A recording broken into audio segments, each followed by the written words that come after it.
देखो छात्रों, प्रिय अध्यापकों, हम इस तीसरे भाग में मुझे लगता है ये चौथा भाग होगा।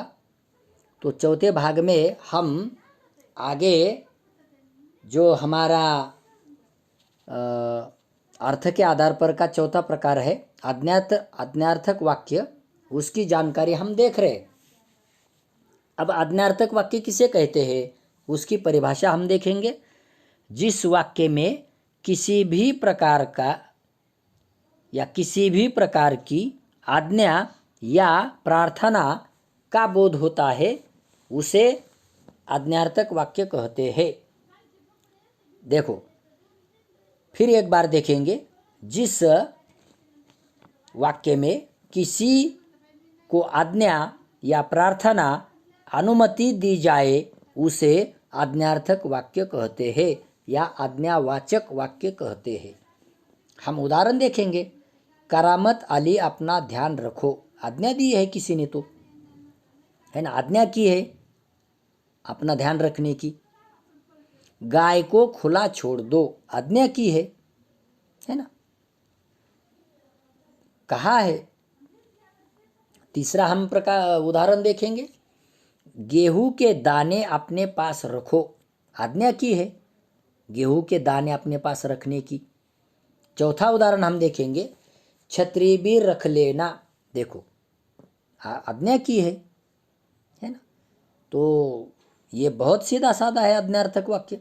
इसकी ट्रिक क्या है? जिस वाक्य में अनुमति, प्रार्थना या आज्ञा हो तो वह वाक्य ध्यान में रखना आज्ञार्थक वाक्य, आज्ञावाचक वाक्य होता है। बहुत सीधा साधा है आज्ञार्थक वाक्य कि इसमें आज्ञा या प्रार्थना या अनुमति की हो। समझने के लिए बहुत आसान है।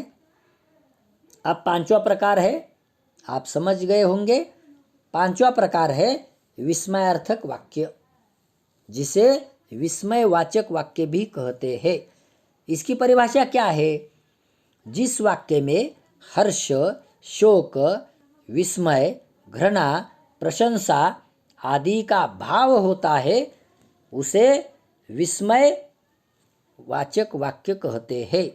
देखो जैसे हम उदाहरण देखेंगे। ओह, कमबख्त ने कितनी बेदर्दी से पीटा है, आश्चर्य किया है ना। कमबख्त ने कितनी बेदर्दी से पीटा है। देखो दूसरा उदाहरण हम देखेंगे। वाह क्या सुंदर मूर्ति है, देखो वाह, वाव क्या सुंदर मूर्ति है। वाव के आगे विस्मय सूचक चिन्ह है, क्या सुंदर मूर्ति है, आश्चर्य व्यक्त किया है। हाय उद्गारवाचक चिन्ह, अब क्या होगा। देखो यहाँ क्या किया है? शोक प्रकट किया है। हाय अब क्या होगा। चौथा उदाहरण हम देखेंगे। शाबाश तुमने तो कमाल कर दिया है, देखो शाबाश है ना, यहाँ हर्ष व्यक्त किया है, आनंद व्यक्त किया है, तुमने तो कमाल कर दिया। अब पांचवा उदाहरण हम देखेंगे। अच्छा विस्मय सूचक चिन्ह, फूल अपनी गंध नहीं बेचेगा। देखो यानी यहाँ आश्चर्य व्यक्त किया है, तो ये वाक्य विस्मय सूचक वाक्य होते हैं। अब इसकी ट्रिक क्या है? आश्चर्यचकित करने वाले कोई भी वाक्य हो वह वाक्य विस्मयार्थक वाक्य होते हैं या विस्मय सूचक वाक्य होते हैं। बहुत सीधा साधा है पहचानने के लिए इसकी ट्रिक भी, यानी कि यह वाक्य के पहले ऐसे विस्मय आदि बोधक अव्यय आते हैं। ध्यान में रखना, विस्मय आदि बोधक अव्यय आते हैं, वह वाक्य विस्मय सूचक या विस्मयार्थक वाक्य होते हैं। आपके समझ में आया होगा। अब आगे का जो प्रकार है, छठा प्रकार, संदेहार्थक वाक्य। तो संदेहार्थक वाक्य क्या है? बहुत सीधा साधा है। संदेहार्थक वाक्य की परिभाषा हम देखेंगे। जिस वाक्य में संदेह या शंका का बोध होता है उसे संदेहवाचक वाक्य कहते हैं। कभी कभी परीक्षा में मैंने क्या किया है, ऊपर उसका प्रकार का नाम दिया और फिर अंत में परिभाषा में उसका ही दूसरा परिवर्तित नाम दिया है। इसीलिए परीक्षा में वो आएगा, ये आएगा, है ना। ऐसा हर प्रकार के लिए दो दो नाम है, संदेहार्थक वाक्य, संदेहवाचक वाक्य, है ना। तो जिस वाक्य में संदेह या शंका का बोध होता है उसे संदेहवाचक वाक्य या संदेहार्थक वाक्य कहते हैं। जैसे रहमान कह रहा था शायद कुछ लोग लक्ष्मी को खरीद लेंगे, इसमें शंका उत्पन्न की है, संदेह किया है, शायद कुछ लोग लक्ष्मी को खरीद लेंगे, है ना। नाम दिया नहीं है लेकिन रहमान कह रहा था ऐसे। दूसरा उदाहरण हम देखेंगे, शायद अब कोई मिलने वाला तंग नहीं करेगा।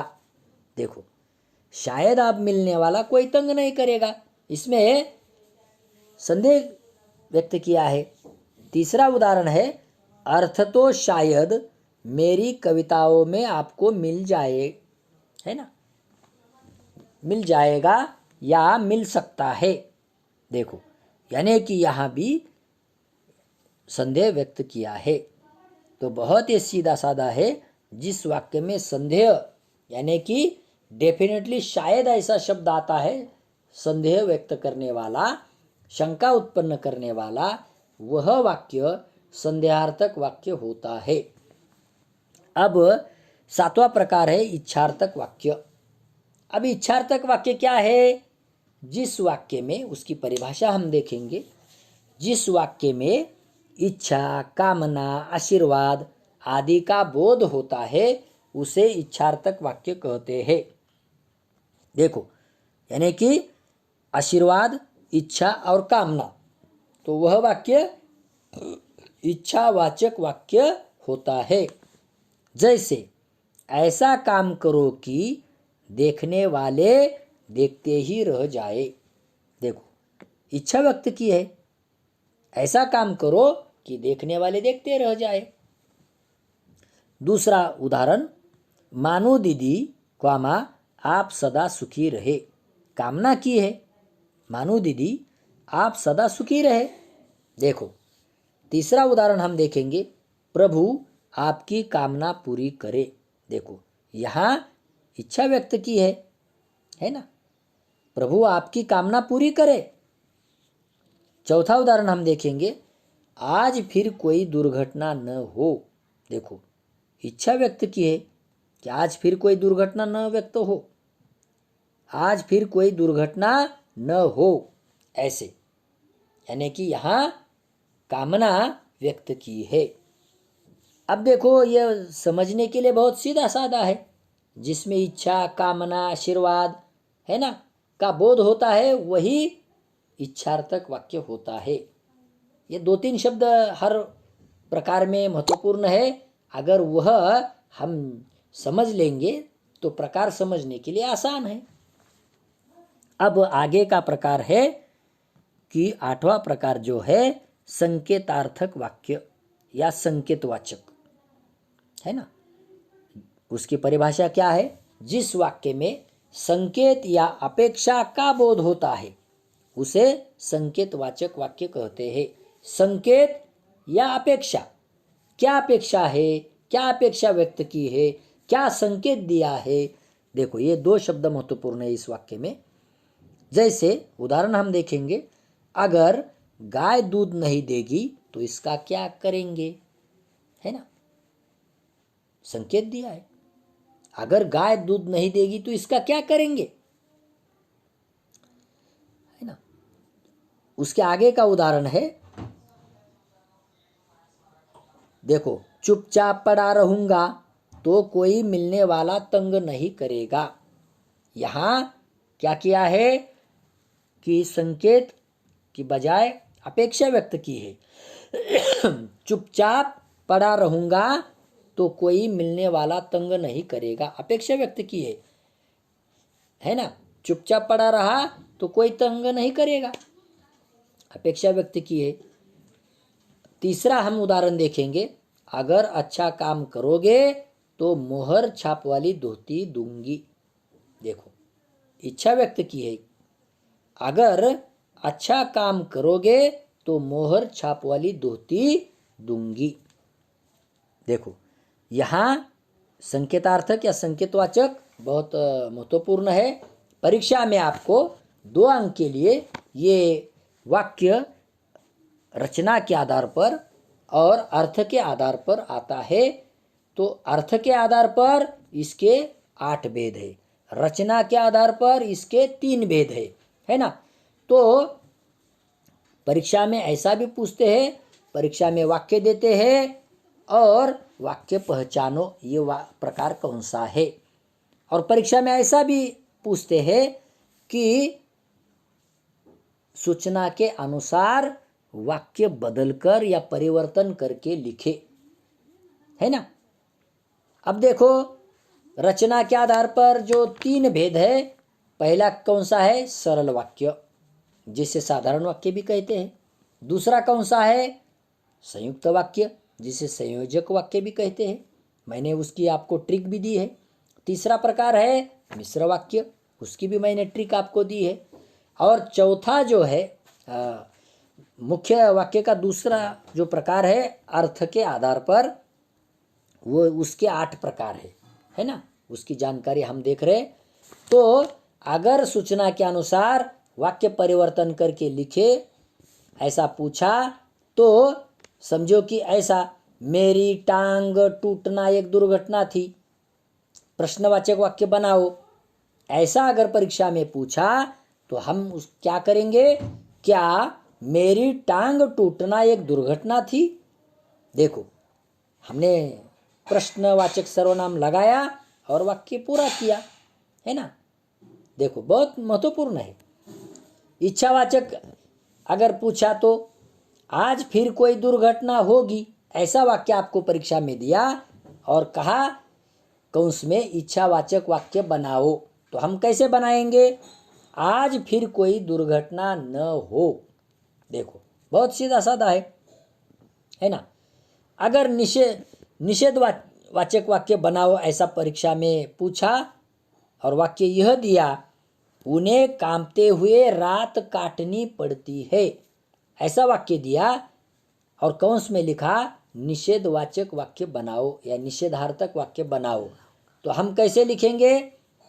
उन्हें कांपते हुए रात नहीं काटनी पड़ती है या काटनी नहीं पड़ती है। देखो, तो निषेधार्थक वाक्य हुआ। अब देखो, तुम्हें अपना ख्याल रखना चाहिए, आज्ञावाचक वाक्य बनाओ।